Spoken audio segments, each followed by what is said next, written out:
नमस्कार दोस्तों, स्वागत है आपका सीपी स्मार्ट क्लासेस में। दोस्तों, राजकीय इंटर कॉलेज के शिक्षकों के लिए नई ट्रांसफ़र पॉलिसी घोषित की गई है। इस ट्रांसफ़र पॉलिसी में क्या क्या प्रमुख बातें हैं, कौन कौन अप्लाई कर सकता है, क्या क्या टर्म्स एंड कंडीशंस हैं, उन सब के बारे में बात करेंगे, जिससे आपको समझने में आसानी हो। तो वीडियो को फटाफट लाइक करके शेयर कर दीजिए अपने दोस्तों के पास, जिससे कि सभी के पास ये न्यूज़ पहुँच सके। दोस्तों, ये देखिए, आज के समाचार पत्र से शुरुआत करते हैं। 60% से अधिक रिजल्ट तभी कर सकेंगे आवेदन। अगर आपके कॉलेज का रिजल्ट 60% है तभी आप इसमें अप्लाई कर पाएंगे, अदरवाइज अप्लाई नहीं कर पाएंगे। दोस्तों, इसकी जो ऑनलाइन प्रक्रिया है वो शुरू कर दी गई है। ऐसे राजकीय हाई स्कूल व इंटर कॉलेज जिनका पिछले 3 वर्षों के रिजल्ट का औसत 60% से ज़्यादा है, उन्हीं विद्यालय के शिक्षकों को आवेदन करने का मौका मिलेगा। 200 अंकों में शिक्षकों की मेरिट तैयार की जाएगी और उनसे 5-5 स्कूलों का विकल्प मांगा जाएगा। ऑनलाइन माध्यम से ही विद्यालय आवंटित किया जाएगा।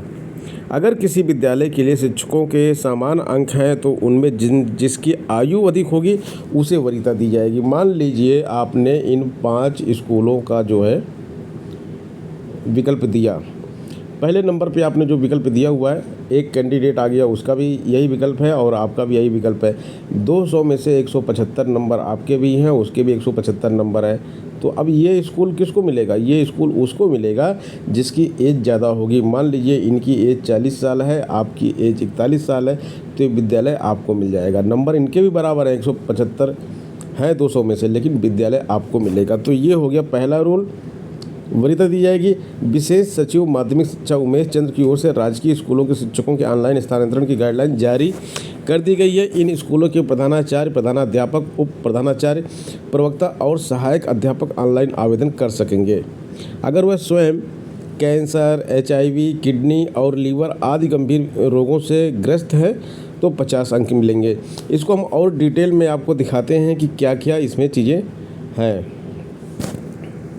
दोस्तों, ये जो गाइडलाइन जारी की गई है ये उससे देख सकते हैं। इसकी जो प्रक्रिया होगी, सबसे पहले वो देख लीजिए। इस वेबसाइट पे जाके आपको इसकी आवेदन की प्रक्रिया होगी, यहाँ पे जाके आपको आवेदन करना होगा।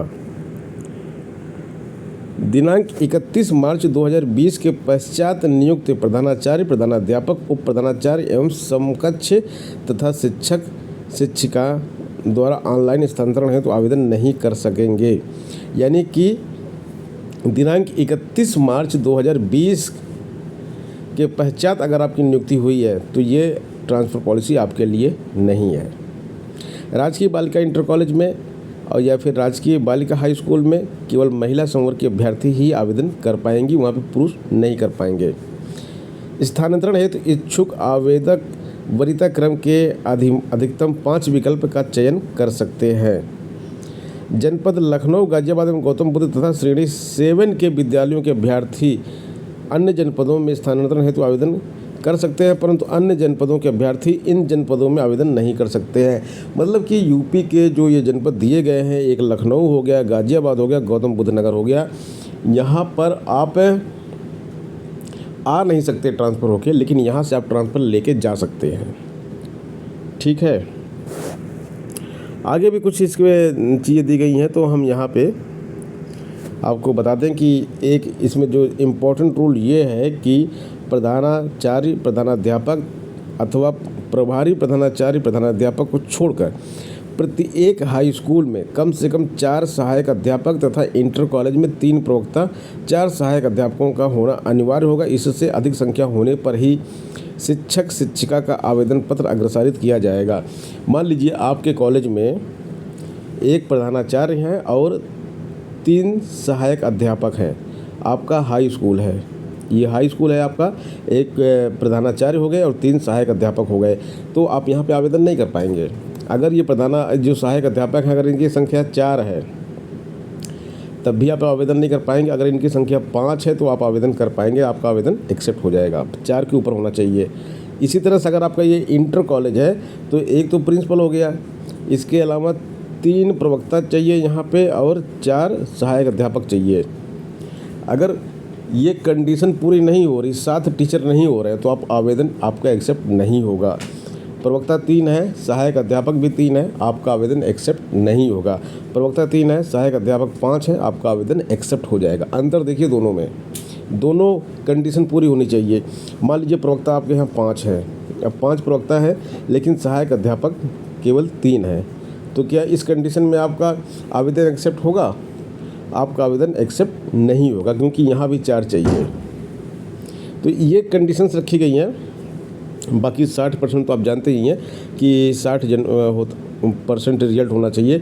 लेकिन आकांक्षी जिला योजना से संबंधित 8 जनपद, आकांक्षी जिले कौन से हैं? चित्रकूट, चंदौली, सोनभद्र, फतेहपुर, बलरामपुर, सिद्धार्थनगर, श्रावस्ती व बहराइच एवं बुंदेलखंड के समस्त जनपद तथा चित्रकूट, बांदा, झांसी, जालौन, हमीरपुर, महोबा और ललितपुर एवं प्रदेश के घोषित 100 आकांक्षी विकास खंडों, सूची जिसकी जो है यहाँ पे दी गई है, उसमें तैनात कर्मियों का स्थानांतरण आवेदन करता है तथा वह स्थानांतरण के लिए बताए गए समस्त 5 विद्यालयों का विकल्प उपरोक्त जनपदों विकास खंडों में रखता है तो उसके ऊपर यह शर्त लागू नहीं होगी।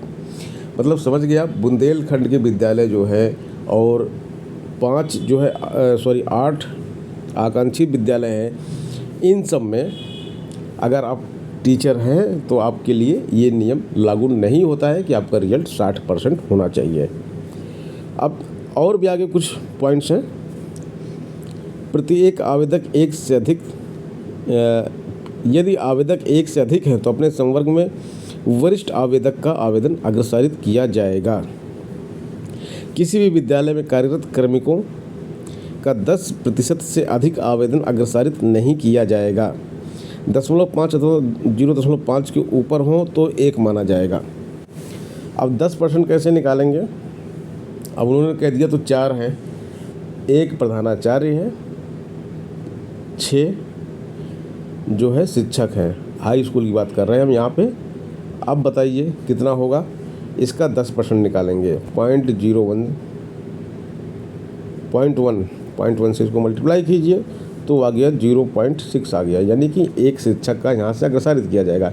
अब 1 शिक्षक कौन है? मतलब 6 लोग हैं, 6 के 6 आवेदन करना चाहते हैं, तो जो वरिष्ठ होगा, जो सीनियर होगा, उसी का अग्रसारित किया जाएगा। बहुत ही टिपिकल नियम बनाए गए हैं, नियम को समझना बहुत ज़रूरी है। और ये जो 200 नंबर का ये बनाया हुआ है, इसमें अगर स्वयं को कैंसर वगैरह कुछ ये सारी चीज़ें हैं और जिसके लिए जो है आपको एक प्रमाण पत्र मिला है प्रतिष्ठित चिकित्सालय जैसे कि एम्स, PGI आदि द्वारा दिया गया है, तो फिर आपको इस 200 में 50 गुणांक आपको मिल जाएगा। यहाँ पे जिनके पति पत्नी या बच्चे के साथ ये है उनको भी 50 गुणांक मिल जाएगा।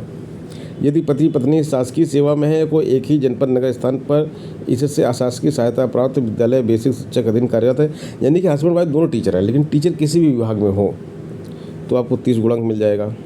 यानी कि प्राइमरी में हो या फिर TGT PGT टीचर हो, TGT PGT टीचर मतलब एडेड कॉलेज के टीचर।